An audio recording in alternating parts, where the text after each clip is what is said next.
boost i dansk politik. Tag godt imod Ronja.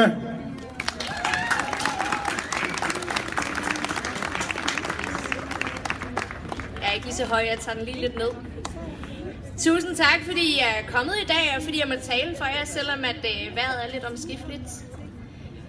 1. maj det er en dag, som jeg altid glæder mig til, fordi det er en dag præget af fællesskab, solidaritet og samarbejder. Det er en dag, hvor man får muligheden for at høre sine politiske kammerater tale på talerstolen. Om den fælles kamp for arbejdernes vilkår og mere lige muligheder. I år er det en ganske særlig fejring, synes jeg, fordi det netop er 100 år siden, at både fruentimmer og folkehold, som man sagde dengang, fik stemmeret. Det er altså 100 år siden, at vi fik et reelt demokrati i Danmark, som inkluderede både arbejderen, den unge og kvinden. Og det synes jeg også, man skal markere på en dag som i dag. Ja.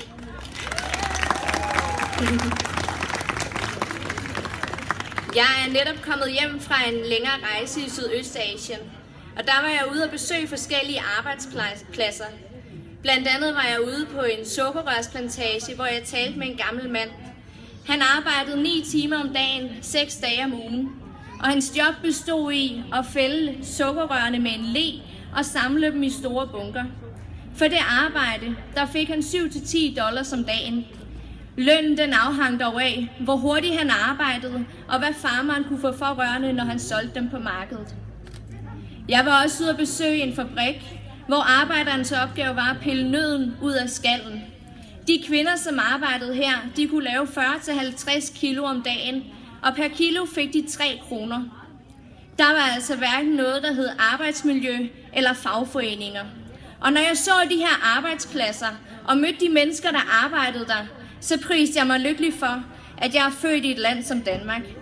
Et land, hvor vi har et fleksibelt arbejdsmarked, udbredt demokrati på arbejdspladserne og en stærk fagbevægelse, som står bag os. Men desværre er systemet i Danmark ikke perfekt. Det er ikke alle virksomheder og arbejdspladser, som tager socialt ansvar. Derimod er der nogen, der udnytter systemet. De udnytter arbejdere, og de skaber social dumping, og det skal vi sammen gøre noget ved. Siden 2011 er der taget gode initiativer i kampen mod social dumping. Men så længe problemet ikke er løst, skal vi fortsætte kampen. SF er stærkt imod social dumping, hvor arbejdskøbere udnytter især østeuropæiske arbejdere ved at underbetale dem, lade dem arbejde sort og ved at blæse højt og flot på arbejdsmiljøloven. Det er en trussel mod 10.000 af lønmodtagere, mennesker i Danmark, og det kan siges meget kort. Vi skal have danske løn- og arbejdsforhold på danske arbejdspladser.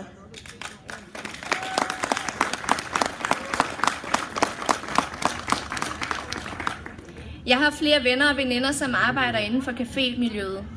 Hvis de vil have et job eller holde fast på det job, som de har, er de tvunget til at arbejde til 100 kroner i timen. De får ikke tillæg, selvom de arbejder til klokken 3 om natten, og de får ikke tillæg i weekenderne. Og hvis de skal på kursus, jamen så er det uden løn. Hvis der er travlt på caféen, får de ikke nogen pauser. De skal selv finde afløser, hvis de er syge, og der er ikke noget, der hedder ferie.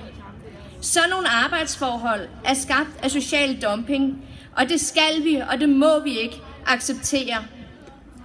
Vi skal derfor sikre os imod sådan nogle forhold gennem lov om kædeansvar. For det er ikke den østeuropæiske arbejder, der er bøllen her. Det er arbejdskøberen, som ikke tager socialt ansvar.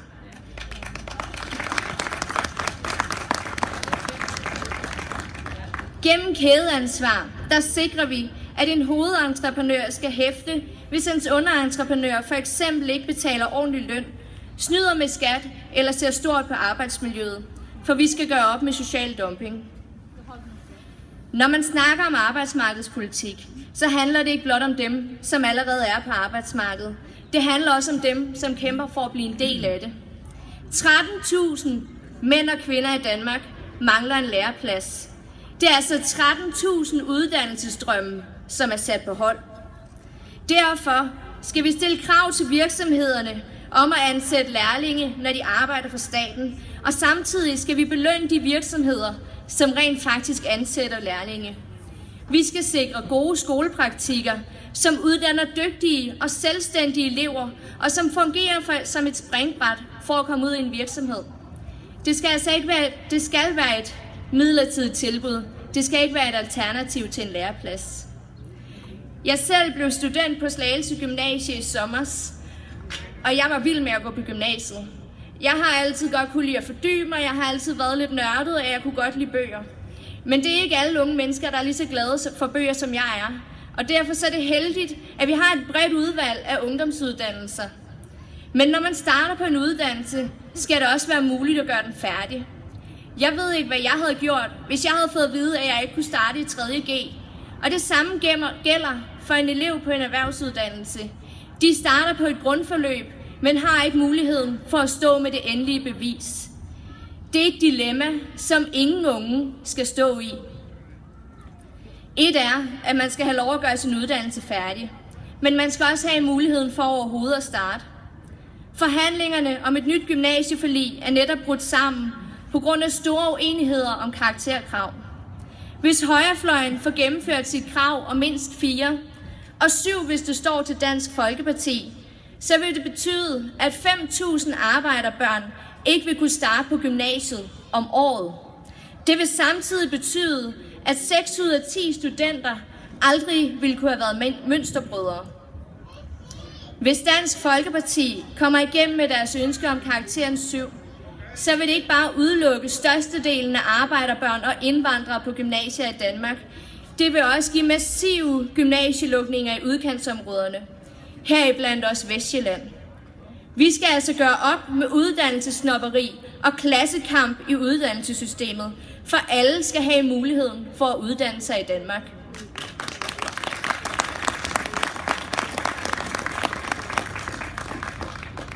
Vi skal også tage hånd om de mennesker, som krisen især har ramt hårdt.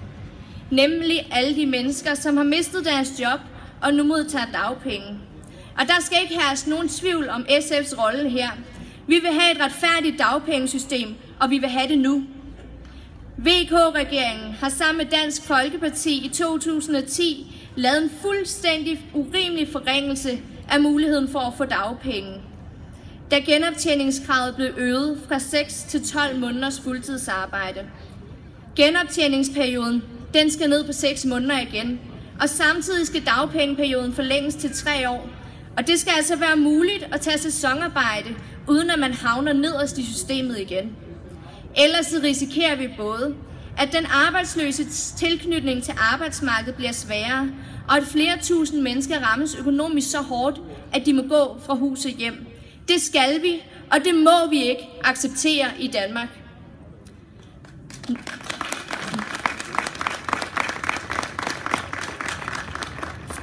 Når man taler om de arbejdsløse, så skal vi gøre op med højrefløjens hets og deres konstante italesættelse af, at det ikke kan betale sig at arbejde, og at folk derfor heller ikke vil arbejde. For det kan sgu betale sig at arbejde i Danmark. Der er bare ikke jobs til alle. Min gode veninde fra Slagelse, hun blev student på Zelandia i november måned, og hun har siden været arbejdsløs. Hver morgen, står hun op og går ud med ansøgninger, og til en enkelt stilling fik hun at vide, at der havde været 250 ansøgninger. Jobsene hænger altså ikke på træerne, og folk kommer ikke i arbejde af, at man skærer i ydelserne. Hjælpen til at få de arbejdsløse tilbage i job er i dag utilstrækkelig. Derfor vil SF styrke samarbejdet mellem virksomhederne, jobcentrene og A-kasserne fremover. Som ledig kan man med rette forvente, at jobcentre og A-kasser kender de lokale arbejdspladser og deres behov. På den måde kan vi i fællesskab skabe mere fleksibilitet og bedre vilkår for de arbejdssøgende. Lad os bruge den her forårsdag på at glædes ved, at vi i Danmark har et fleksibelt arbejdsmarked med en stærk fagbevægelse, som giver arbejdskøberne den modstand, som skal til. Men lad os også bruge Arbejdernes Internationale Kampdag på at minde hinanden om, at vi fortsat skal kæmpe for bedre arbejdsforhold, både nationalt og internationalt. Vi skal fortsat kæmpe mod fattigdom og udnyttelsen af desperate mennesker til umenneskeligt arbejde. Vi skal stille krav om flere lærepladser og bedre skolepraktikker, Og vi skal tage hånd om de mennesker, som står uden arbejde med et retfærdigt og velfungerende dagpengesystem. Lad os bruge den her dag på at minde hinanden om, at i fællesskab, der kan vi og vil vi skabe forandring. Rigtig god 1. maj.